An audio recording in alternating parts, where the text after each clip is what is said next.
Hello, everybody. Welcome back to Hello. this week's episode of Unmasking. Sarah's with us I am today. here. I'm Yay! alive. Oh, so glad that you joined us. And we are continuing on with our friendship series. We have titled today's episode, Where Did Everyone Go? And really, what that means is we're going to dive into the friendship fade, understanding what the friendship fade is, why does it happen, how do we honor the grief that can sometimes come with friendship fades, because it's not like a regular breakup. There's no No, defined ending. So how have no. you been before we get started, Sarah? You know, I've been, I'm just, I'm I've good. been. It's summer. It's summer. So that with a little one is Yeah. challenging, not in a bad way, but we have camps coming up. But this week was not. My little brother just got married and Yeah. lots of stuff happening at the end of the school year and Mm-hmm. family stuff. But yeah, I'm excited for summer because I'm not a morning person. I want to be. I really do. I think morning people are awesome. Like they get their day going. Yeah.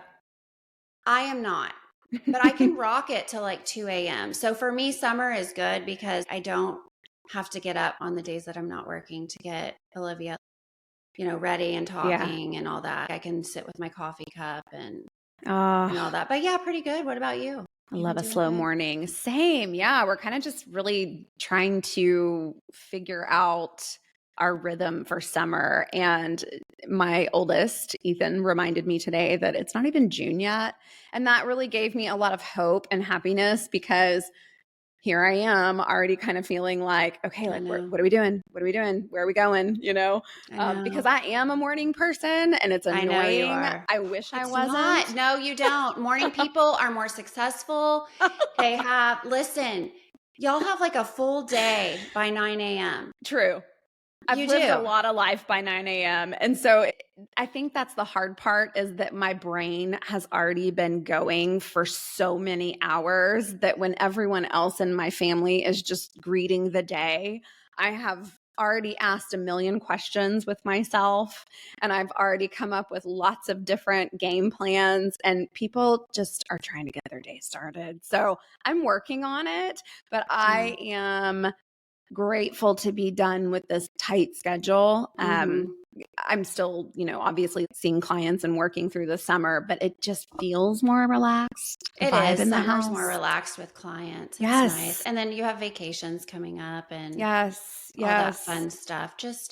We're going to come over and see you tomorrow and go in your pool. That's Yeah. going to be Come fun. swimming and See the see the puppy and the pup. dogs. Yep, had a full work week with him in the office. And so that was really Oh, fun I because he got love to be with him. some clients. And so it was a So really cute. good time. But I'm just glad you're here today Me joining too. me because, I was catching you up to speed before we started on some of the things that I talked about last week, which was basically just, why we sometimes feel like we're falling short in our friendships because we've watched movies with this, idea that friendships are supposed to be. Oh, are you saying, hold on, Olivia, Hi. are you saying, I really just talked about why it's so hard, like why do we feel like we're falling short sometimes or why don't I feel like I've got this rich group of friendships in my life? And I think it's so much of it is what we've seen is just unrealistic.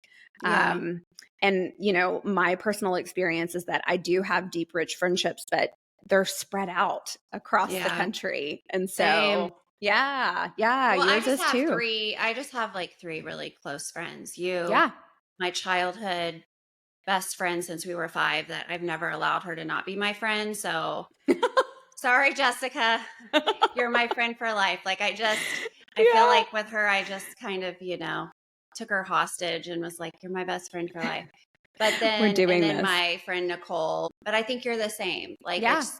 And I think it's harder when you're a person who enjoys more like a close, authentic friendships. So Yes. as you get older, it's difficult because we all have different families and life going on. And then we can't spend a lot of time like nurturing those friendships as much as we Mm-hmm. want. So when we do put in the effort, we really want that back as well. And so that's, I Right. think, with today's theme of like when you notice like you're putting more into a friendship than you're getting back. And that can feel very like disappointing. And where do For you sure. go with that friendship? That kind of thing. So, Yeah, I like to say that I'm allergic to small talk. I have always been allergic to small talk, but more so now than ever. And so I think I've, again, been really intentional about keeping a really small group of women in my life who are also allergic to small talk. I just And feel so, like you and I, like anytime, yeah, there's no small talk. no, Like, it's like, no. just cut to the big stuff, okay? Like, yeah, I don't care what your favorite color is. Let's just I saw this funny, I think I sent it where it's like me and friendships and it's like that person that's like smoking a cigarette and they're like, so my aunt was a Jehovah's Witness and her husband and like, that person that's like just telling every trauma that Yes. ever. And I'm like, oh my God, that's me when I meet people. And they're probably either like, this person's coming in like really hot telling me all this stuff or they appreciate it. So, and I feel like that's us now, especially being through Yes. like our program and being Yes. therapists. It's like just natural to be like, let's get to the core of this. Let's cut to the deep stuff. Absolutely. Tell me your Absolutely. traumas. Tell them to me. Oh my gosh. I think that goes really nicely though with this topic, the friendship fade, those kind of quiet, unspoken goodbyes that we do in friendships, and how it can bring up feelings of, I think for me, it's confusion. Number one, confusion always seems to hit me pretty hard at first because it's kind of like, wait, I thought we were doing this thing. Like I thought we were in the trust tree. I thought we were close. So after I can kind of sort through that confusion, then it's like loss, those feelings of grief of like, oh, wow, okay, like I guess this friendship is done for this season of life, you know? And sometimes that can be a relief for both. Yeah. Well, some relationships you don't realize they're toxic when you're in them. Yeah. Too. Right. And I think that can be very, very difficult. And I don't know about you, Cindy. My trauma response is always to run away or shut down. Mm-hmm. And I used to be a ghoster. I would just, I'm not going to, I'm going to ghost and just, it's like that person never existed in my life. But that's not healthy either. And so I think it's like, how do you navigate that, like as an adult? And especially if like your kids are friends with someone. I don't know. What are your thoughts on all of that? Yeah, same. I mean, I'm probably really similar to you in that I do the ghosting thing. And I was thinking a lot about this from an attachment style perspective, which we're going to get into in the next episode a little bit deeper. But I'm more of an avoidant attachment style anyway. And so it's easier for me to just do that like slow fade where it's like it just kind of drifts off. And I do think that that's okay for some of your outer circle friends. If we're looking at friendship as 3 circles, and your circle 2 and your circle 3 people, you are going to eventually, I think, just fade into the background. But I think it's the circle 1s that are harder for me, because when we talk about the friendship fade, it's without this clear ending, right? So there's no breakup unless there was a big falling out and you guys both just mutually agreed, like, I'm done. That's more intentional and more defined. But this slow fade thing, I didn't realize either how common it was. Because when I talk to other women too, they're like, yeah, that's so confusing to me. I don't know how to do that. I don't know how to navigate that. So I'm trying to be better about recognizing when I'm doing that. And if it is a circle 1 friend, making sure that I've said the things that I need to say for clarity. But then after that, if it still is feeling kind of weird, what I'm working on is trying to not assume the responsibility for all of that. Right? Does that make sense? 1000%. And I think it's so hard because with family, like you're born into your family, they're with you whether you like them or not. Friendship is a choice, and you choose that friend and you feel connected to that friend. So having that slow fade, especially like being in your 40s, I feel like it's you've grown so much. I'm very different in how I approach my friendships, and that I wish I was who I am now. And some of my friendships that I'm no longer friends with anymore, or that people I just am not connected with. Yeah. But I think it's hard because you grow and you evolve. But when other people haven't evolved and you're trying to reach out and you're trying to understand, and they're not coming at you at the same way to where you can find that common ground, I think that's what's so disappointing. And of course, you're going to take it on as, did I do something wrong? Because you're trying so hard. Yes. And that's not really a fair friendship, but it's disappointing because you care about somebody. Like, you love them and you care about them. But a friendship should be equal. And especially in times when you have children and a husband, if you're at this point in our life, I feel like we're putting in so much to a friendship because we don't have a ton of time, right? So if we're putting in effort, we expect that back. Yes. And I think that's where it can become very, very hurtful when you're not getting that back from a friend, or you're trying to share something very vulnerable with a friend in a safe space and they don't meet you at the same spot. Yeah. I don't know. Yeah. So I don't know if that makes sense either, but it's just, I think it's hard because you choose it. And then it's like you said, like, it's like a death. It's the slow fade, I think, is even worse sometimes. Yeah. Because you're I still agree like, with that. you know what I mean? It's like you're still connected, but it's not the same. Yes. And what do you think it is that like that changes in a friendship with that? Like, do you ever think like what made like the person? What made it? Yeah. I do. I think in terms of why does the slow fade even happen? I think a couple of things. I think life stages is a huge one. And I think priorities changing is another one, and so I think about things like your career and your time demands. If you've shifted into a different career, or you've made some decisions in your personal life where you've decided, hey, I'm going to create more space for myself and my family time. And so I'm going to have a little less time to give in this area of my life, that could be it, right? I obviously think parenting and family responsibilities are huge. So when you have a child, or, when your children start getting old enough to be more independent, that's going to change some things. Definitely geographical stuff is a big deal, like moving to different cities and states. And then if there's things going on within like the marriage or partnership, if you and that friend are both married, and so those are big factors. But one of the things that I want to address with the slow fade is, I think if it's an inner circle friend, and if that really is a deep friendship, like that is meant to be everlasting, you have to talk about these things. You have to say, this is what's going on. I don't really think it's fair to just kind of just ghost and just stop talking or texting or whatever. Like, it's not fair, right? No, that's a cruel way to, and as a person who's a ghoster, a recovering ghoster. It is. And like my friend that I was telling you, Nicole, and we had a period, we had a little falling out over something very silly in our 20s, and we didn't talk for like 8 years.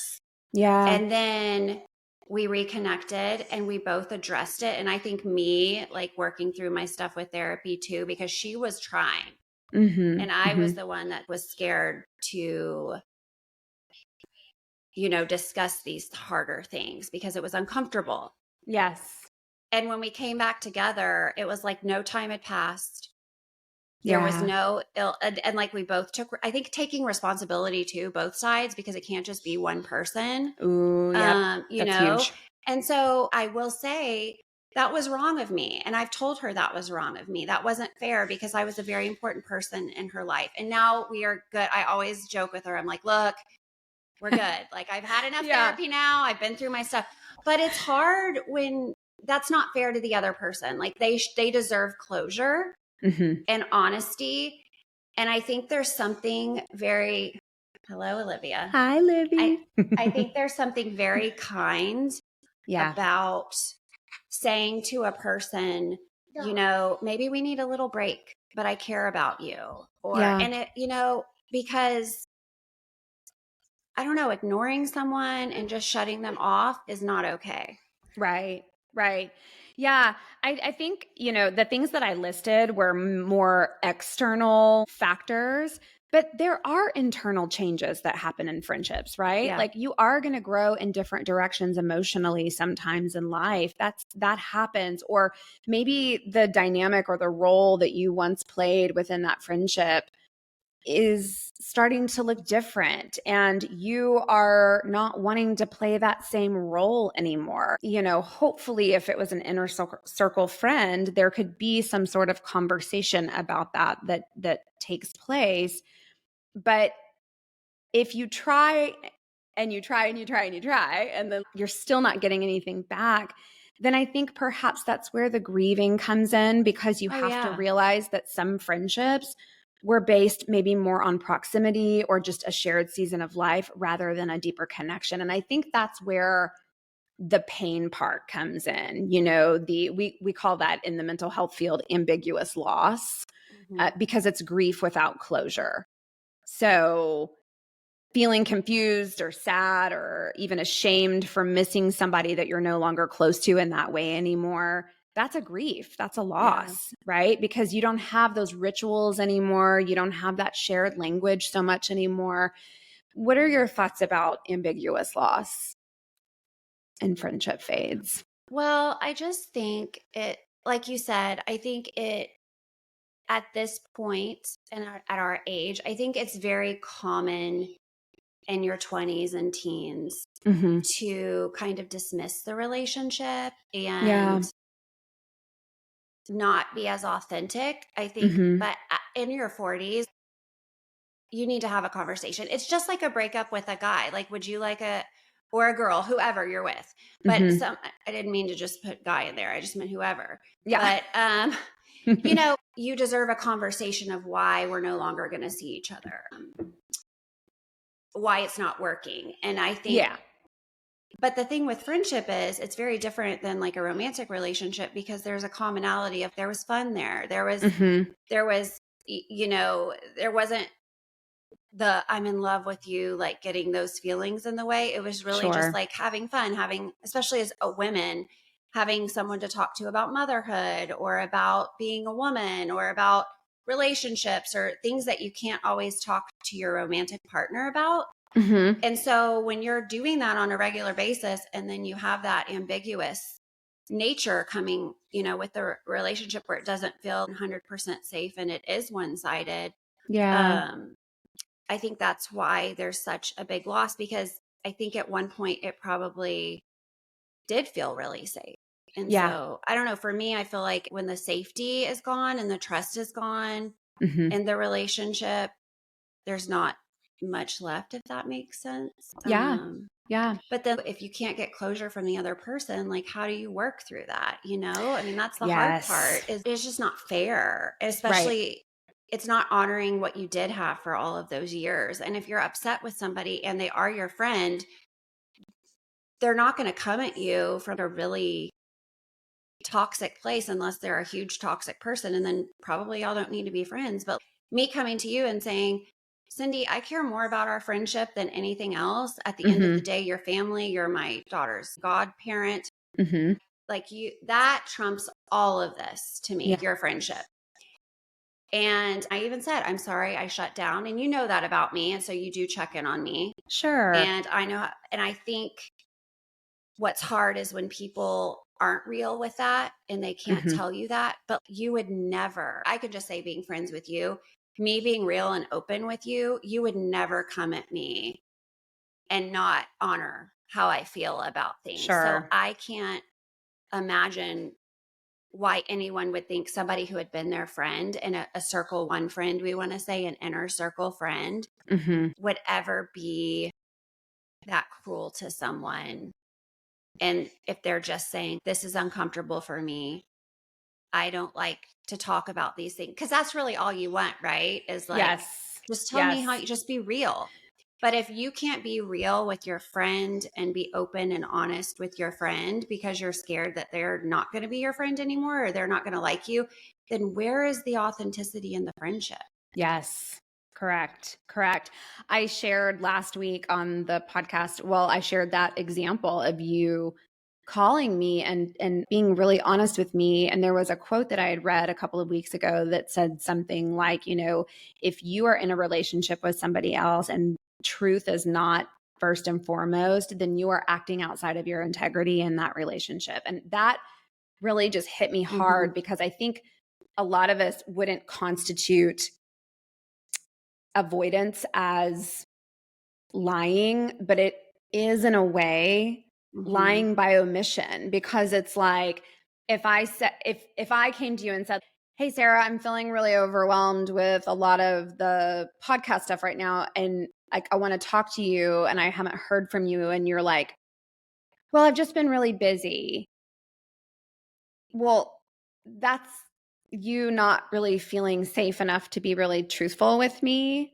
And so I would want to understand, how can I help you in this environment so that you can be totally honest with me, versus you were just totally authentic and you were like, "I've been drowning in a lot of my own emotional stuff and this is really hard. And I do this thing where I shut down and pull away." And it was like, oh, now we're talking, now we can be really honest.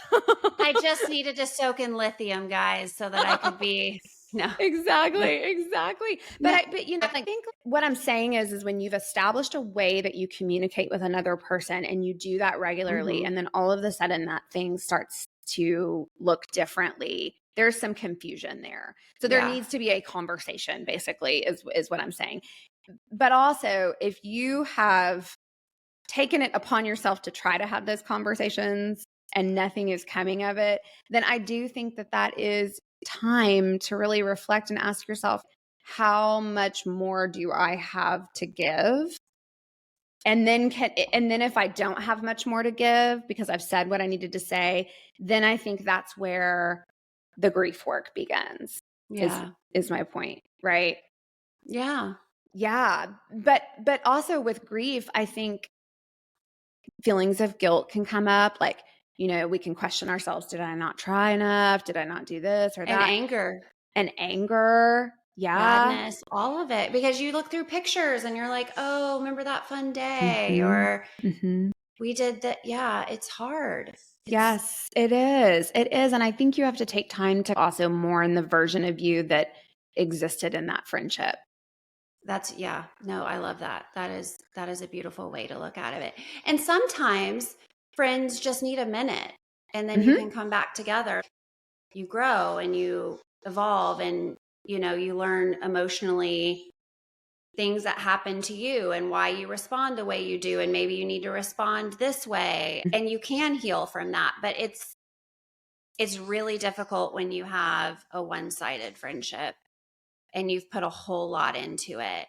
Yeah. And I do feel like there's a lot of gaslighting that can happen in that kind of a friendship too, because you're made to feel like, am I doing something wrong? Well, you've changed, or you're the one who's so different now. You don't do the same things you used to do. And it's like, well, just because I've changed or grown as a person doesn't mean I'm not still the same friend to you. Like that, you know?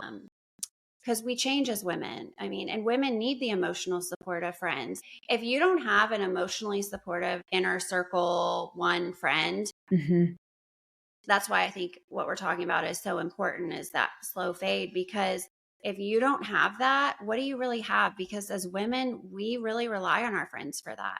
Yeah. That being vulnerable. Because men will sit and talk with you and all those things, but I go to you sometimes more than my husband to talk about certain things, especially because we're both mothers and you've been there and you can relate to how I'm feeling as a woman and as a mother. And so if you don't have a friend coming back at that with you when you're sharing something, and it's time, and it's not like just one time, it's like time and time and time again. Yeah. How is that a friendship? Yeah, it feels really unbalanced. Yeah, it can start to feel really unbalanced.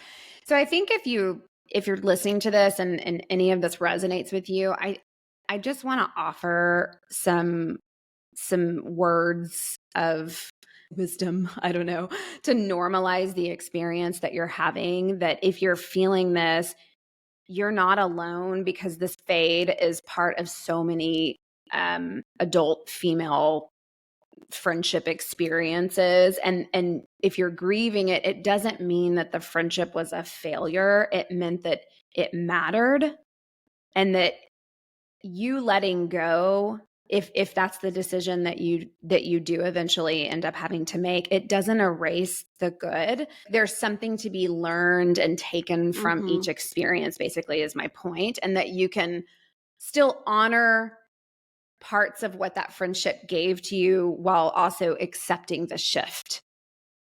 Yeah. I think that's the work. And I think too, that also helps you value the other relationships that you do have.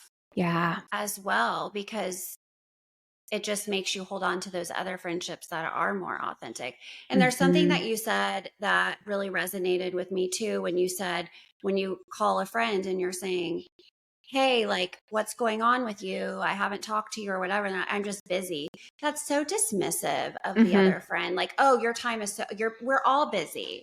Yeah. Like, we're all busy. Okay. Yep. Like, we all might be in different seasons, but we're all busy. So let's just be real and have a real convo about how you're feeling or what's going on. Can I support you? Can I help you? That kind of thing. Tomorrow. Oh, so I want to leave our listeners with some reflection prompts that they can ask themselves as they are thinking about the slow fade. And if they have experienced this, who is someone that you've drifted from that you still think about? So that's question number 1. What role did they play in your life, and what did that friendship teach you? Oh, I like that. Yeah, I thought that was a good one. Is there a part of yourself that you miss from that time? Which I think is that one sticks out to me too, because maybe there's a part of you that you're like, oh, this also had to be let go of when I let go of this friendship. And is that always necessarily the case? Maybe not. Maybe there's other ways you can still kind of hold on to that part of yourself, but maybe it just shows up differently. And then what would it look like to grieve the loss without blame? I think that can be a hard one, right? Especially if you feel like you've tried. Yes, I think that can be hard too. And to also be kinder to yourself, because I know you and I have had these conversations where, and the other day, even you and I were talking and you were like, and it wasn't about our relationship, but it was just us doing this podcast and friendships and like talking about different kinds of relationships. And you had mentioned, sometimes I wonder, is it me? And I'm like, it's not you, and not taking that responsibility. Yes. Because I think pleasers tend to do that. They take it like, and I don't think people who ghost mean to. I think they're just protecting themselves. But if you're listening to this, that's not a healthy way either. Like, your friend deserves closure if they're reaching out to you. But I definitely think having some compassion for yourself and giving yourself grace, and that if somebody's struggling and they're not giving the friendship that probably deserves a lot more, then that's their stuff that they need to work through. Yes. Yes. Yeah. So for next week, what we're going to continue with our friendship series is exploring how to recognize when a friendship may no longer be healthy and what to do about it. So I'm really looking forward to the next episode, because I do want to talk about some attachment styles, and really kind of get into spotting behaviors that are not healthy. And I think sometimes for me, if I can understand where a behavior is coming from, then I can understand how to adjust my expectations in a friendship. So I'm looking forward to that one. And I just encourage everybody to just be very compassionate with yourself as you are starting to think more about this topic. I also think too that the attachment stuff is great, because so much of that comes up in how we respond to our friends and our trauma responses with friends. And I'm even working with my young kids that I see in therapy with what is a safe friendship? Mhm. What is just like being, an acquaintance friendship? What does that look like? Because you also have to get along with people and see people sometimes that maybe you don't feel safe enough to share and be that close of a friendship with. So I think all of those things are extremely important when it comes to friends. So I definitely think that that's going to be a really fun episode too. And I think this is a huge thing for women because friendships are huge for women. Women are now retiring with their besties. Yeah. And women just need friends. They need that's emotionally supportive for women, but there are lots of, studies now, and you and I even talk about like retiring and wearing our little Caftans. Afghan or whatever they are. Yes. What are those things? What caftans? Yes. So stay tuned for that. And we're going to bring you some more information on attachment styles next week and how that affects your female adult friendships. So thanks for tuning in with us. Love it. Thanks for letting Olivia join for part of the. I'm glad she did. Yes. All right. All right, friends. We'll see y'all next week. See you next week. Bye.